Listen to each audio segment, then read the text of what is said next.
Here's one of the most counterintuitive facts in modern machine learning: double descent. We're taught that giving a model more data, or more capacity, should help. And mostly it does, error goes down. But in between, there's a bizarre bump, a regime where adding more actually makes the model worse, before it gets better again.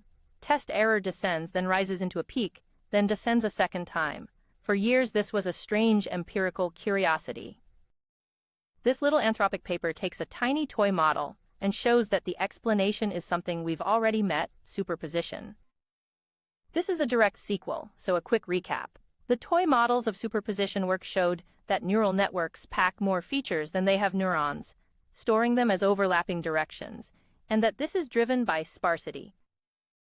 But that study lived in the comfortable regime of effectively infinite data, where the model never overfits.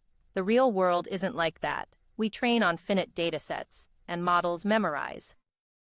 So the question here is, what does superposition look like once data is limited and overfitting enters the picture? In case you missed the earlier video, here's superposition in one breath. A neural network almost always has more useful things it would like to represent than it has neurons to spare. So rather than give each one its own neuron, it stores many of them as overlapping directions in activation space, directions that aren't quite perpendicular but rarely cause trouble. The reason it gets away with this is sparsity. If any two things rarely activate at the same time, their overlap almost never causes interference. Keep that picture in mind, because memorization is about to exploit the exact same trick. Why connect memorization to superposition at all? Think about the naive way a model might memorize. For every sequence it wants to remember, it dedicates one neuron to detect that exact sequence, a giant lookup table. That works, but it's wildly inefficient. You'd burn one whole neuron per memorized example. And here's the thing: memorized examples are the perfect candidate for superposition, because any two specific training points essentially never occur at the same time, so they can share directions with almost no interference. Memorization isn't just compatible with superposition, it's a textbook use case for it.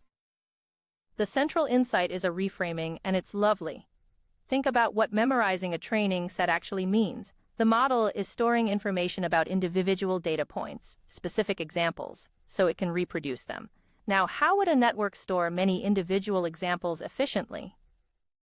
The same way it stores features, by packing them into superposition, overlapping directions that rarely interfere. So overfitting stops being a vague failure and becomes something concrete. The model is putting data points into superposition instead of, or alongside, features. That reframing predicts two distinct regimes, and the toy model shows them cleanly. When the dataset is small, the model is in a memorizing regime. It stores the individual data points in superposition, because with so few examples, memorizing them is the best it can do. When the dataset is large, it flips into a generalizing regime. It stores features instead, because real patterns now explain the data better than rote memorization. Same network, same superposition machinery, but aimed at two different targets depending on how much data it sees. And you don't have to take it on faith. You can literally watch the geometry change. For small datasets, the model arranges its stored representations so that the individual training examples sit as points spread out on a sphere, the same elegant polytope packings we saw features adopt. As you grow the dataset, those per example points dissolve and reorganize into a smaller number of feature directions. The picture of what the model is storing visibly morphs from data points to features as data increases. So where does the double descent peak actually come from? It's the transition between the two regimes. Memorizing works well when data is scarce, generalizing works well when data is plentiful, but right in between there's an awkward crossover. The worst spot is roughly when the number of training examples equals the number of hidden dimensions. The model has just barely enough room to memorize everything, and so it does, badly, instead of generalizing. It's torn between two strategies, commits fully to neither, and test error spikes. That spike is the bump. And there it is, reproduced in a model simple enough to understand completely. Sweep the dataset size and the test loss traces, the classic double descent shape down, then up into a peak right at the memorized to generalize transition, then down again as the model settles into clean feature learning. A phenomenon that looks mysterious in giant networks falls right out of a toy you can analyze by hand. We can even quantify the competition using the feature dimensionality tool from the superposition work, how much of the representation space each thing claims. In the toy model, you can measure how many dimensions are devoted to storing features versus storing individual data points. Near the transition, the two are fighting over the same limited room, and that contention is exactly what degrades generalization. The double descent peak is the visible scar of that fight for dimensions. The same tug-of-war plays out over training time, not just over dataset size. Early in training, the model may lean on storing samples, and as it learns, you can watch it reallocate its dimensions, pulling capacity away from memorized data points and investing it into general features instead. The transition between memorizing and generalizing isn't a single instant, it's a gradual reapportioning of scarce representational space, and you can see it unfold step by step. Here's the unifying idea to hold on to. A memorized data point, in this picture, is treated almost like a feature the model invented just for that one example, given its own direction, and packed antipodally against the others, using the very same geometry real features use.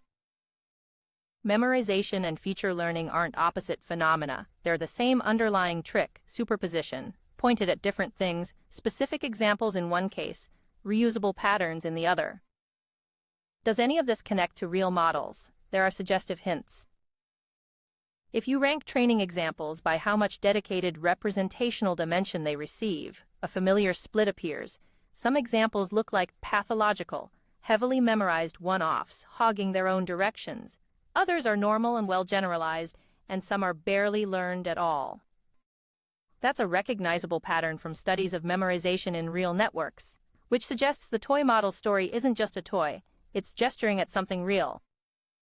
Why does this matter for the broader project of understanding models? Because it unifies three things that looked separate: superposition, memorization, and double descent, under a single mechanism.